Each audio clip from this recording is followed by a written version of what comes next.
Bonjour, mes amis, and I think some of you might be surprised since a lot of the content have been just fun and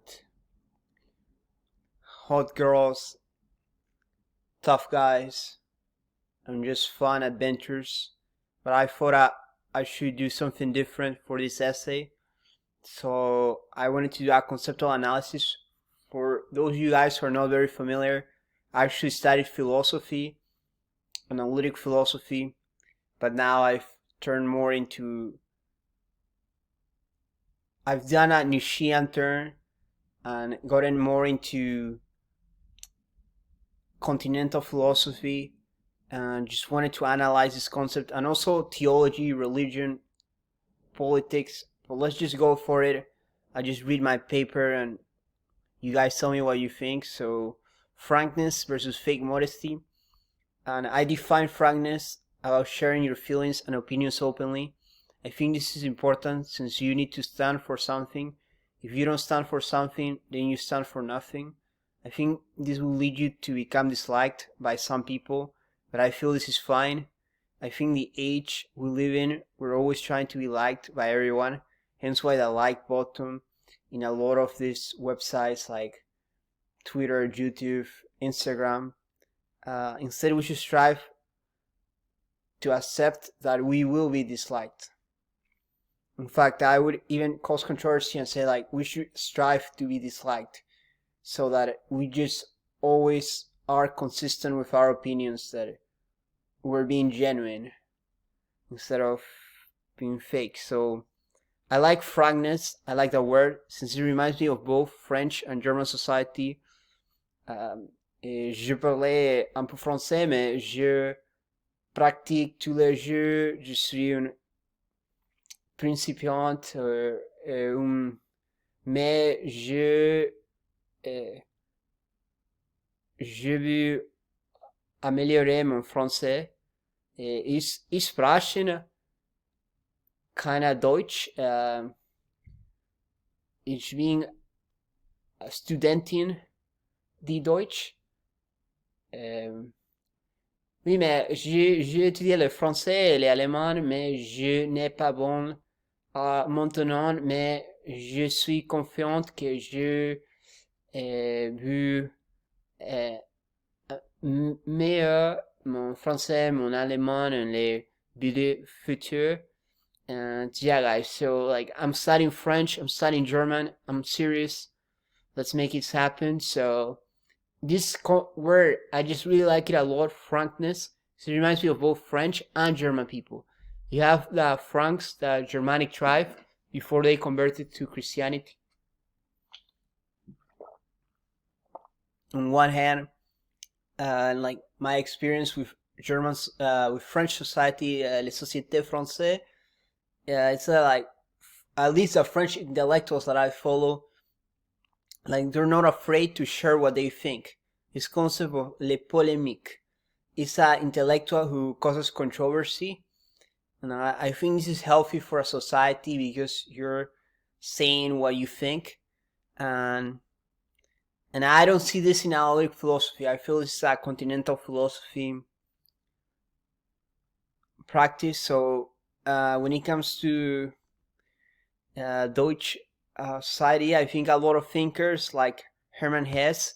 I remember I read his book Demian and other similar books. I feel there's this need for self-expression, and I feel like there'll be other German thinkers that I also will mention in the future. Like I'm still learning, but I'm really passionate about this. So this intellectual freedom, and I feel modern academia everywhere, like tenure, at least in the United States, this idea of tenure that you can't be fired because of saying controversial things. But I don't think that's the case now, because like some campuses, they're becoming very progressive and they won't let you think nothing, but like they won't let you say certain things. And even now we're also seeing what I'm seeing is that tenure might be abolished in the future for the private enterprise. we'll see what happens there. So I define fake modesty as this excessive, like, I'm writing my own definition of fake modesty as this excessive preoccupation with being liked. In fact, I would argue that modesty is an excessive preoccupation with the public sphere. So, and if you guys don't know that whole private and public sphere, I'm gonna get it defined in a different video, but today I just wanted you guys to have this, so I won't get into that.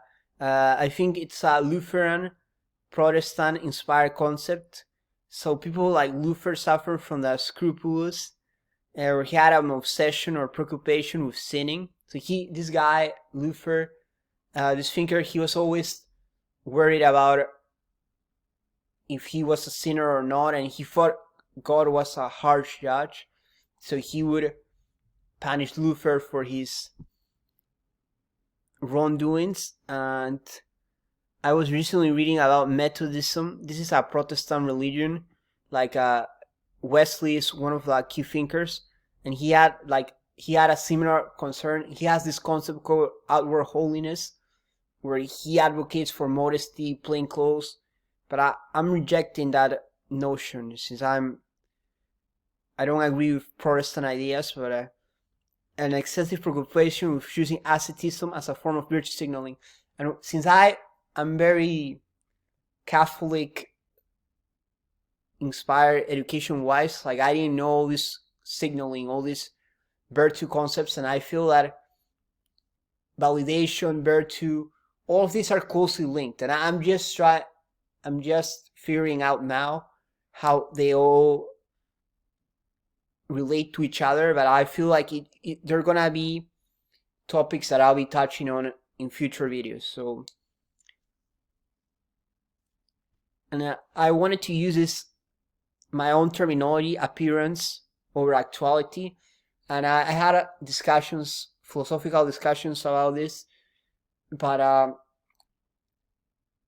I feel appearance, and I'm gonna have my own technical definition in the future for this terminology, but I feel it's the idea that you are trying to appear in a certain way to people, which is not real, well, like, not genuine. I don't want to use the term real. And then actuality is how things are, but are going to be hidden, you know?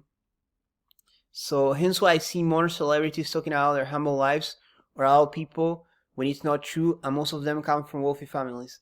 And I'll talk about more celebrities in the future. I didn't want to mention them in this video because people take everything personal. So if I start talking about, oh, this X celebrity, Y celebrity, they'll bring it back, and it will, I don't want to say cheapen, but it would weaken my essay, because they say, oh, maybe not, or it's complicated, guys, with them. But I feel like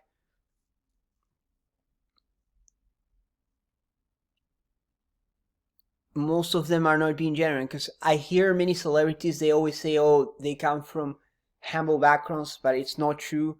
Their parents are very wealthy, and they also have a lot of connections that most people wouldn't have. So it just upsets me that a lot of quote-unquote average people, they identify with the celebrities when in fact they're nothing like them, and most likely they won't be like them, because they are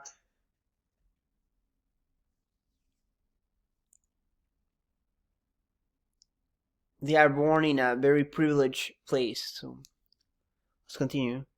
And I can't help but see through their falseness, and this is something that is very hard for me, because when I see, and this relates to the whole, you guys know, the self-improvement community I'm a part of, when I see some of this, like, I can see the falseness of their words. I can see how they use modesty as a cape to protect themselves from criticism, and then manipulate people with it, an illusion which makes it easier to take advantage of others. And I would say it's a tactic of abuse. Maybe I'll write it in French in the future so it sounds cooler. Les tactiques du abus. Maybe peut-être. So it's a new concept I've developed and I'm really excited about. But anyway, guys, so these are all discussions for a future video, but I think it's important to have these ideas, because I've noticed I just keep sharpening ideas. It's not like you write one essay, it works. It's more like you write an essay, then you rework it, then you rework it. You're fine-tuning it all the time.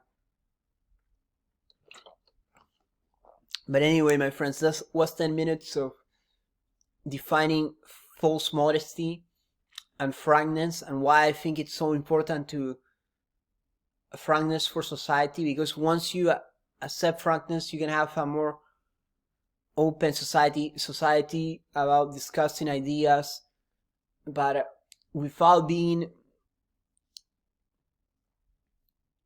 disingenuous. But anyway, my friends, make sure you subscribe. Honestly, if you wanna dislike the video, fine, do it. It's fine, but like I need to hold to my principles. But what I would like you guys to do is to subscribe, because it's very important for me, so I can reach a not wider audience, but I can reach more people, and then out of those people, the ones who like me will follow me. But anyway, thank you very much. See you in the next video, and I'll try to write some more serious essays in the future, similar to this one. Take care, my friends.